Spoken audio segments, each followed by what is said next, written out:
What's up, guys, and welcome back. The year is 2020. It is the future, and it is the first episode of the McInnes Marketing Minute of the year. Now, typically we start off where I'm very hilarious and Jay is, Jay's foundational Jay is information here that we're providing.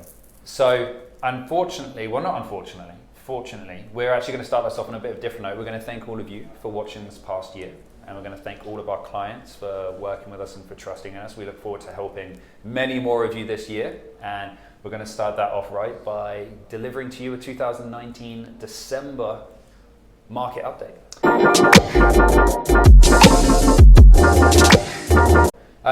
December's a pretty interesting one because everything quietens down because it's Christmas, Hanukkah, New Year, various different celebrations. Kwanzaa.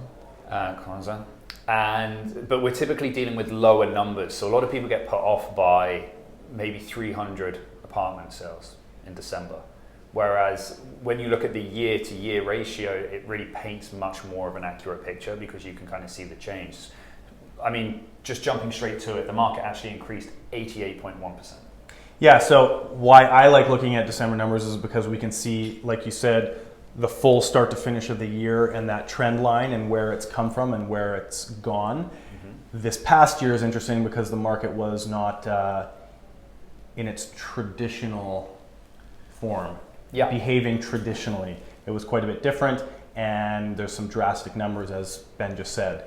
So we'll get into those now. Yeah, absolutely. So 88.1 total. So that was the combined increase, yeah. So that figure is actually even dragged down because of detached homes, which most of you know the situation on detached homes. But if we were just looking at like apartments and attached homes, you'd be looking at a market increase of 96 to 97% year over year, December 2018 to 2019. And that's interesting because obviously that's the majority of the market, people entering the market, people buying up in the market, not yet at a detached home level, even though as we discussed that condo to house jump has gotten dramatically smaller.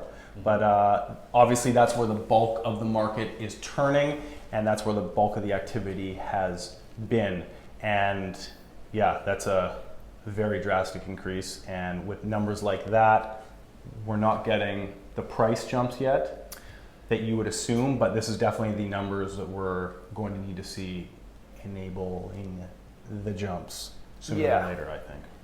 Yeah, and I mean, it's pretty interesting as well because when you look at the increase in activity, it's good to see the increase in new listings to market. So interestingly enough, for the whole of Greater Vancouver, the increase in new listings to market from December 2018 to 2019 increased by 12.9%.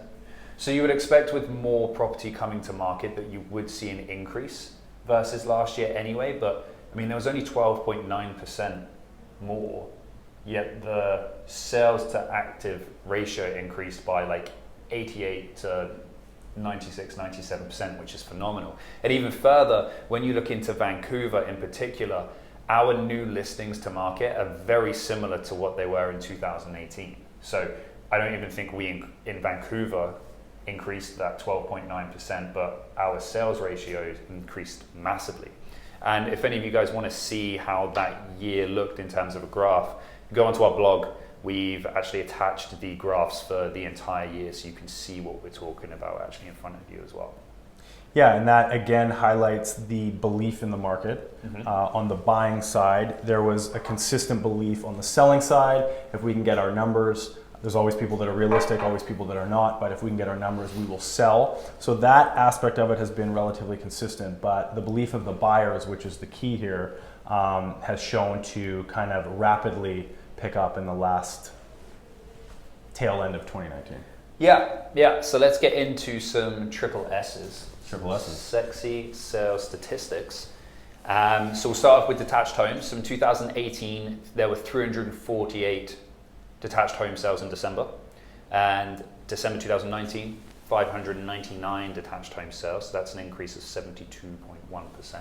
Which is the smallest increase of all of them. Yeah, that's a huge increase in itself, but that's, yes, like you said earlier, what's bringing the whole thing down, which is kind of interesting because that's a very big number as is. And the attached market, there were 189 sales, December 2018 versus December 2019, 364 sales. So that's an increase of 96.8%. And that's the biggest. Yeah, and then apartments, there were 535 sales in December 2018 to 1,053 sales December 2019. So that's a 92.6% increase. So overall making that an 88.1% increase. So from being out there, let's give them a little insight on what the climate is actually on the ground now. Yeah, so I mean, we've been saying it for a while if you've been watching us, but if something's priced right, it will move, and that is still the case. I think something that's important to note is if you're a seller and you're seeing these market conditions go up, expecting to gain 5, 10, 15% on your property value, it's not the market. You need to look at this as a realistic turn point. I mean, technically now I think we're actually in technically a seller's market, but just because we're in a seller's market does not necessarily mean that prices start skyrocketing.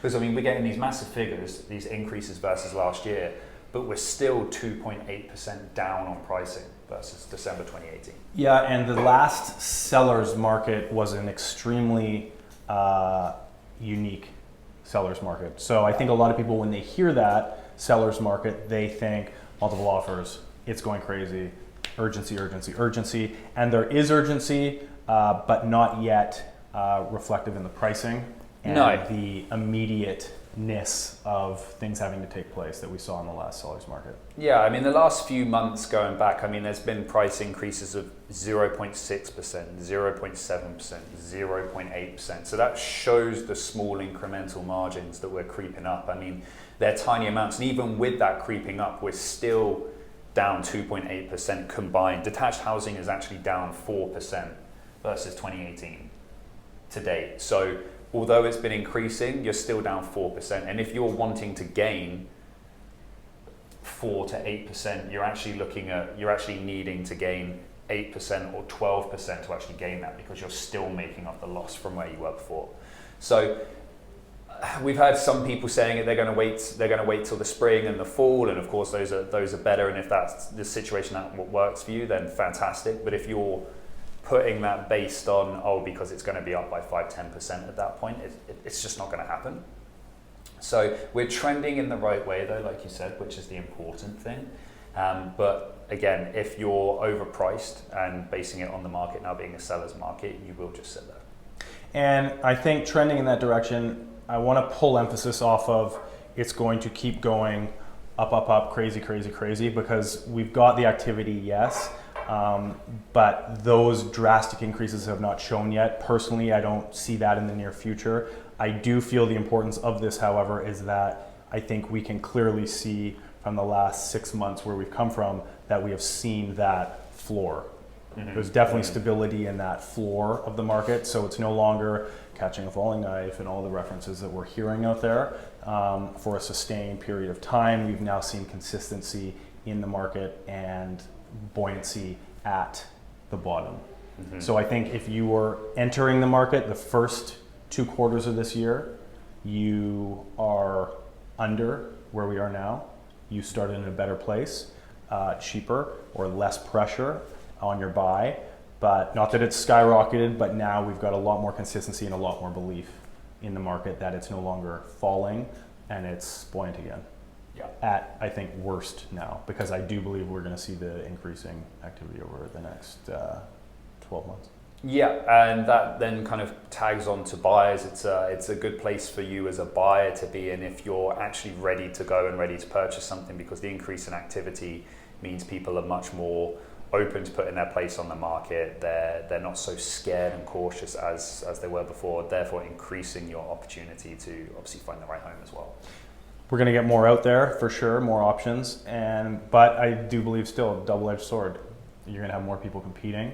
Not that it's going to go crazy, but you've got more people, as we've noticed as well, even just the first week in, more people at open houses, more people out and about, more people getting pre-approved, more people getting ready and kind of on deck to purchase. So it's a good time. The floor is in, I believe, and now that there is those numbers behind us, there's a lot more belief, and I think we're going to see that moving forward.